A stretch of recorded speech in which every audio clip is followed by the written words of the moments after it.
Hey guys, what's going on? Welcome back to the TriCrafters. So today's going to be a little bit of a technical episode because Funny Kid set up a new server, and this server is a creative world. It's creative flatland, as you can see. So I've set up a little bit of a station here, and I'm thinking of a few different things that I want to do with the new hoppers and things like that. Because hoppers are just like buildcraft pipes, kind of thing like that, and buildcraft pipes are really helpful. So I'm thinking what I'm going to do is I'm going to make an automatic furnace station, but I really don't know how to do it, and I'm not going to watch any tutorials because that ruins it. But so we can do it a few different ways. First of all, we need 3 different things for the furnace room to operate. We need an input, which is for the things which need to be furnaced. We need some fuel, and then we need an output for where things will be, like, the things will be deposited into this. So the way I'm thinking that this will work is that I'll have a hopper on top of this, and for these ones it'll have to be a hopper below, won't it? Yeah. So, and then we'll have like a cart going into these. Alright guys, so at the moment we have 3 different chests that the user will see, and there's 2 inputs and 1 output. So there's the input of what you want to smelt. So if you put anything in here, it disappears. And there's an input of the fuel it needs, and this was put in here just a little while ago, and it's currently disappearing. And here's the output. So when it's done, it will come into this chest. Pretty simple. Now here's how I've set it up. So I had a little bit of a problem when I had the rail going directly to the hopper, because the hopper isn't a solid block. So like this one right here is a solid block. That means that when the minecart is here, if you power the rail, it'll go because there's a solid block on that side. So when using a hopper in this sort of configuration, when you want the hopper to put items into the cart, you need to have a solid block, and you need to have it set up in a similar configuration to this. So when I put the iron ore, into this chest, it went straight into this hopper, and it's just going to stay in that hopper until a cart comes down, and then it will go into the furnaces. So same deal with this. This is just all stacking into the hopper, and it'll stay there until a cart comes down and retrieves some. And this as well. So the cart, let me demonstrate a little bit with this. The cart will, when it has something in it, it will come up to here, and let's put an iron bar in it, and that goes straight into the chest. When it's done, we'll have some sort of system which powers these rails, but for the moment it's just buttons, and it'll come straight back down here.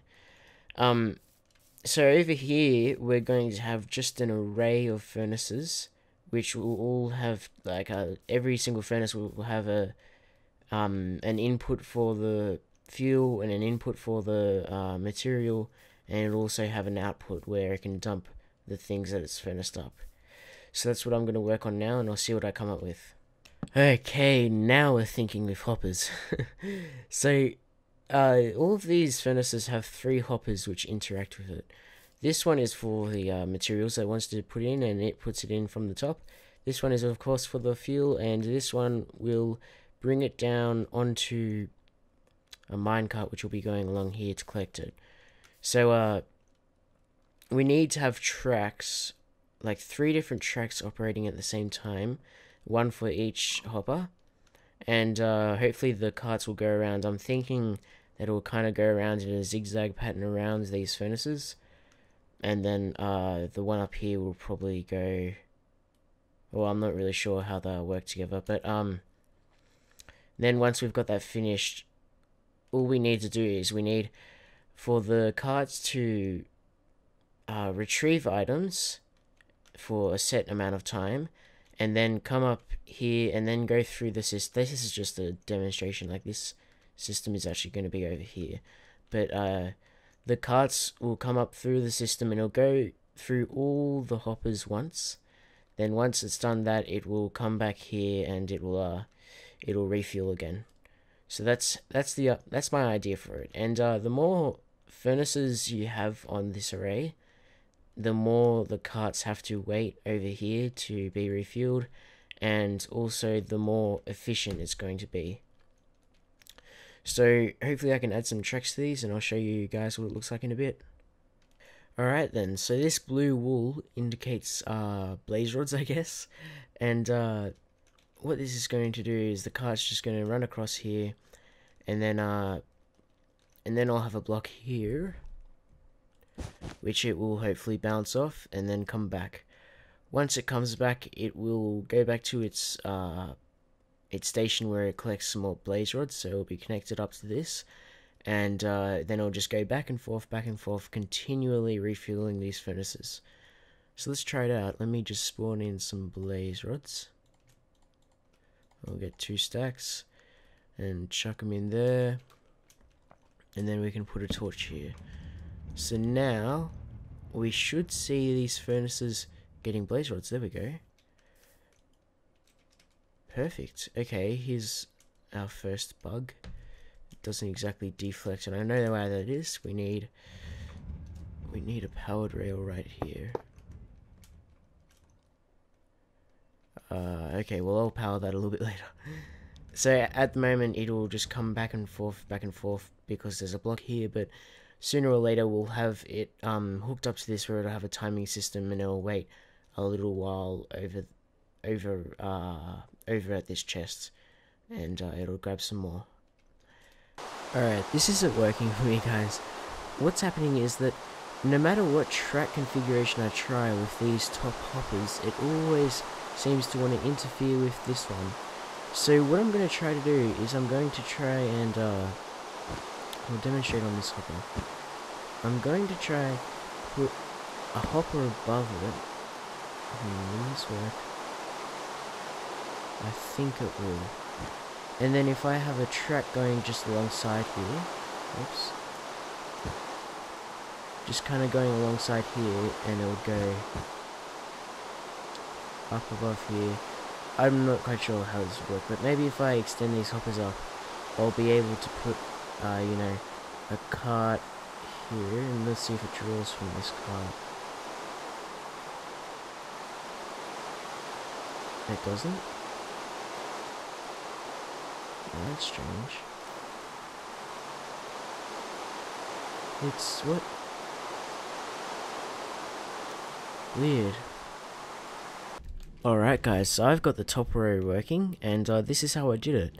I put an extra hopper on top of each of these, and so that was just because I needed to extend it up 1 block so I could have this straight clear track. So all these hoppers down here are loaded with iron, and they're all ready to be picked up by this cart. Hopefully if I just put it back here, yep. And so this cart should be picking up iron as it goes along. There we go. Perfect. Hey guys, so it just occurred to me that the furnaces can accept some fuel from the back. So let me demonstrate this. If I put some fuel in there, it's going to go right into the fuel spot. So what we can actually do now is we can line up furnaces all the way along and have the fuel sources going up through the back, and there's no need for this zigzag annoying thing that we got going on here. It's going to get a whole lot more better. You guys will see. So there we have it, guys. That is 32 furnaces all stacked in 1 row with 3 carts running below them, behind them, and above them. I think this is the simplest configuration. Though of course, if you have any ideas, please leave them below. And so yeah, the thing about this is that it has to be running east to west. Let's see, east to west. If it's running north to south, then these rails here, they'll instead of going that way, they'll go up this kind of hill here. I have a little demonstration over here. If you try to make rails run this way, then they just go up the hill. They have a preference towards east and west. However, here, when you have them running east to west, they're just fine on their own. So That's one of the perks about this design. So it can only be running east to west. And then all we have to do now is hook it up to this, as I said earlier, and add a timing system on it, which shouldn't be too hard. Okay, so I've changed up the user interface a little bit, if you will. And right now we have the chests right next to each other, so it's a little bit more compact. And behind this, I've changed it as well a little bit. Just added it, got rid of a little bit of space kind of thing. So, yeah, that's how it is at the moment. And then this timing system, how it's going to work is I'm going to get a detector rail and put it someplace here. And then that will send a pulse down a line, which will be repeated and repeated, take a fair while to get through the line, and then it will send a pulse to this powered rail. So when it's coming down here, it'll hit that and stay here until the pulse comes back to the powered rail and sends it back off. So we can adjust the delay by how many repeaters there are, although it might be, now that I'm thinking about it, it might be a little bit difficult to get this one done. There might have to be a little bit of complicated redstone structure. Anyway guys, that is going to be it for today. I need to do a little bit more testing, but if you have any questions or anything, be sure to leave them in the comments, and until then, see you next time.